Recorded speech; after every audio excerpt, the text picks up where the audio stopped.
সমাগত পঞ্চায়ত নিৰ্বাচনক লৈ ৰাজ্যত পঞ্চায়তে নিৰ্বাচনৰ ৰণদংকাৰ বতাহ পৰিছে। বিভিন্ন ৰাজনৈতিক দলে নিজৰ ভেটি শক্তিশালী কৰাৰ প্ৰস্তুতি আৰম্ভ কৰিছে। ব্যতিক্ৰম নহয় বিলাসীপাৰাৰ আনন্দনগৰ বঙালীপাৰা গাঁও পঞ্চায়তৰ ভাৰতীয় জাতীয় কংগ্ৰেছ দলৰ নিৰ্বাচনী প্ৰচাৰ সভা। পঞ্চায়তখনৰ কংগ্ৰেছ দলৰ আঞ্চলিক পঞ্চায়তৰ সদস্য প্ৰাৰ্থী ৰঞ্জুমা খাতুনৰ ৰাজ্যৰ ব্যাপক সঁহাৰি। বঙালীপাৰাত আগন্তুক পঞ্চায়ত নিৰ্বাচনৰ সম্পৰ্কে এখন সাধাৰণ সভাত কেইবা শতাধিক ৰাইজৰ সমাগম দেখিবলৈ পোৱা যায়।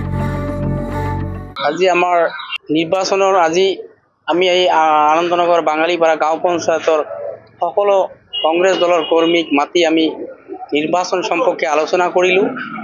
কেনেকৈ আমি আমাৰ এই নিৰ্বাচনখন পাৰ কৰিম আৰু নিৰ্বাচন আমাৰ দলীয় প্ৰতিনিধিক কেনেকৈ আমি জিকাম, এই মৰ্মে আমি আলোচনা কৰিলোঁ আৰু আমাৰ কৰ্মীসকলৰ পৰা পৰামৰ্শ ল'লোঁ আৰু সেইমতে আমি নিৰ্বাচনী কাৰ্যসূচী চলাই যাম।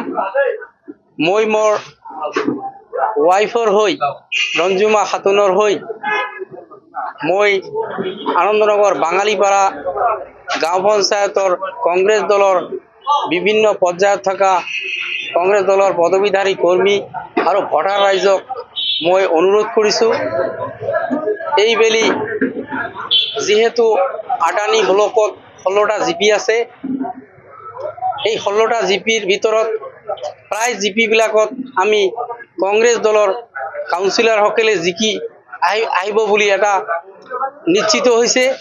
গতিকে আমাৰ আনন্দনগৰ বাঙালীপাৰা জিপিৰ সকলো ভোটাৰ ৰাইজক মই অনুৰোধ কৰিছোঁ যাতে আমাৰ কংগ্ৰেছ দলৰ বডি গঠন হ'ব অহা দিনত, আমি আমাৰ অঞ্চলৰ পৰা আমাৰ পঞ্চায়তৰ পৰা আমাৰ কংগ্ৰেছ দলৰ প্ৰতিনিধিকে আমি পঠাই আমাৰ এই অঞ্চলৰ আৰু যাতে দপদপে উন্নয়ন হয় তাৰ কাৰণে মই ভোটাৰ ৰাইজক অনুৰোধ কৰিছোঁ। বিলাসীপাৰাৰ পৰা Abdul মজিদৰ report, my news any.